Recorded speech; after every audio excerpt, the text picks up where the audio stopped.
the 10-day notice and they cure, and we're going to talk more about legal notices later on, but I just want to show you the benefit. But they bring that dog back later on, within the term of that lease, you serve them a second 10-day notice, and this one's non-curable. It's the same or similar type of a violation, they're out. You can go down and again start the detainer action, and they're gone. Okay? Now, you can't do that in single-family homes. With noise, you would think if you give them the notice, they've got 10 days to turn down the stereo, or they've got 10 days to break up the party. I'm going to tell you, most judges won't put up with that nonsense. You've told them to turn down the noise. You've told them to, get rid of the people for the party. If that party starts up again during the term of the lease, or the stereo's loud again, or there's another occurrence in the term of the lease, most judges are going to give you the second, same, or similar violation eviction that we're talking about, and you're going to get them out. But again, they always have the right to due process. Now, if you choose to serve somebody a notice, and they choose to just get up and leave, and they don't want to exercise their right to due process, that's fine. That works. They don't have to go to court. If they just pack up and move, no harm, no foul. But they do have the right to due process. I wrote something called the Crime-Free Lease Addendum in 1992. I got a phone call from Paul Valenzuela at Phoenix HUD, and he said, "Hey Tim, you've got to see this." He knew I was developing the crime-free program. When Senator Jack Kemp was Secretary of HUD under the first President, George Bush, he developed something called a drug-free addendum. And it was out of the Louisiana office, the way I remember it. And it said, no drugs allowed anywhere here, or one strike, you're out. And I said to Paul, gee whiz, if we can evict people for drugs, why can't we evict them for crime? And if you look at the crime-free lease addendum, in fact, let me grab the crime-free lease addendum very quickly here. If you look at the crime-free lease addendum, what it says is the resident, any member of the resident's household or a guest, or any other person affiliated with the resident at or near the resident premises are prohibited from engaging in criminal activity, including drug-related criminal activity. And then it goes on to talk about prostitution, gang activity, and it even goes down so far as to talk about threatening and intimidating behavior. It says any type of behavior that jeopardizes the health, safety, or welfare of the residents, the management staff, or any person at the property. And it says that if they do breach this agreement, that is material, which means it matters, and it's irreparable, which means they can't say I'm sorry, and the lease is terminated immediately. So if somebody's doing a crime on the property, they signed this form. In Arizona, it's a law. I'll get to that in a moment. In other states, they've signed the addendum. They've committed a crime on or near the property. One strike, they're out. And remember again, they get the right to go to court. In 1993, I met a man that you're going to see here at 3:30 today, Denny Dobbins. He called me up. He said, I'm a landlord-tenant attorney in Mesa, and I'd really like to buy you lunch. I've never had an attorney offer to buy me lunch, and I thought I'm not going to pass up that opportunity. So we went out for lunch, and basically what he said to me is, you're in the right church, but you're in the wrong pew. Oh, well, what do you mean? He said, I think what you ought to do is make this crime-free lease addendum state law. Wow, what a great idea. But I'm remembering back to my government class on how a bill becomes a law, and I'm thinking, I can't do that. He says, I can't. Senator Matt Salmon, some of you guys may remember former Senator Matt Salmon, he and Denny had been business partners together. And Mark Killian, who at that time was Speaker of the House here in the Arizona legislature, his kid played ball with Denny's kid. And they co-sponsored this bill, and it went through, and in 1994, July of 1994, the crime-free lease addendum became statute in the state of Arizona. ARS 33-1368, state law. So even if a person in Arizona doesn't sign the crime-free lease addendum, they're still bound by the provisions of the crime-free lease addendum.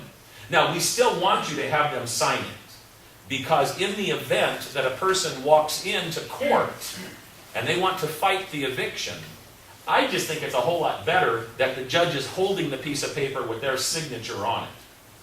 And I've seen the judges actually like that. Is this your signature?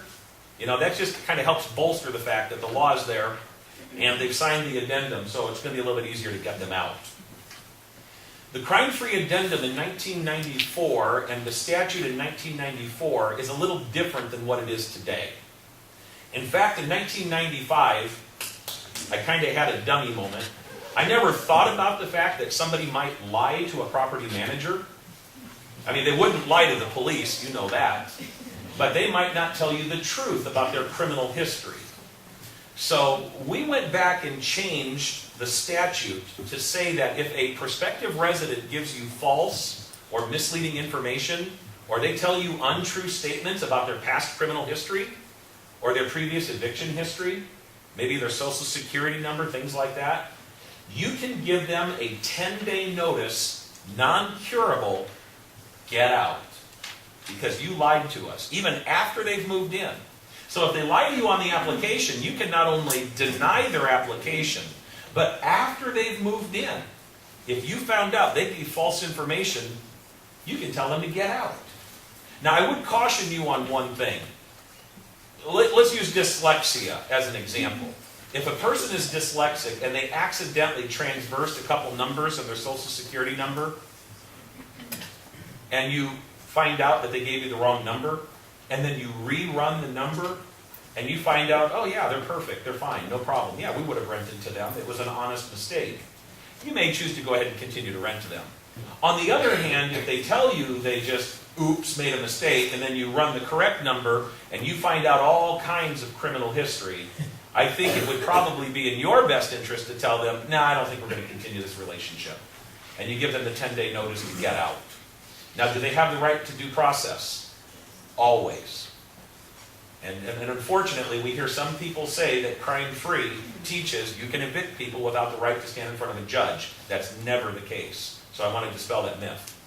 So the crime-free lease addendum and the statute, they kind of morphed a little bit. The crime-free lease addendum that we have today is different maybe than the ones you're using. I was coming back from Yuma a few years ago, and a Yuma judge in one of our crime-free meetings suggested that we could put in the crime-free lease addendum that they have a waiver to hearsay, the hearsay doctrine. So we've added a provision on the crime-free lease addendum that says, I authorize property management to use police-generated reports as direct evidence against me in an eviction hearing. They're waiving their right to a hearsay defense. Now normally, if that's not there, and you try to use a police report to tell the judge, this person did this, and the police officer's not there to testify, an attorney on their side could say, that's hearsay. That's not admissible. We want the police officer here so I can question him or her, right? Well, if they sign that, this judge said, I don't think you're going to have any problem because they've waived their right to the hearsay defense. Now, a police report, depending on the judge, what he had for breakfast that morning, will probably be good enough to get the eviction. And it certainly has worked many, many, many times. In fact, I can't think of a single time it hasn't worked. I haven't been told of a single time it hasn't worked. So that's just something that you might be interested in. Come up and grab the addendum during the break. The crime-free addendum morphed into a movement within HUD where we wanted to see government-subsidized housing communities all across the United States adopting a crime-free, drug-free policy.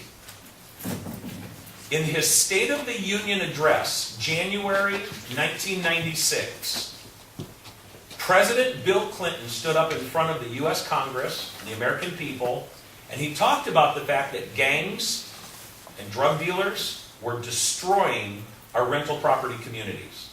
And he said, I challenge housing authorities to make one strike, you're out, a policy. And he signed it into policy in 1996, July 1996. It didn't take long, but a case was challenged, and it went all the way to the 9th U.S. Circuit Court of Appeals. That is the second highest court in the United States, for those of us that live down here in the Southwest. It was a case called HUD versus Rucker. A woman by the name of Pearlie Rucker was being evicted. The allegations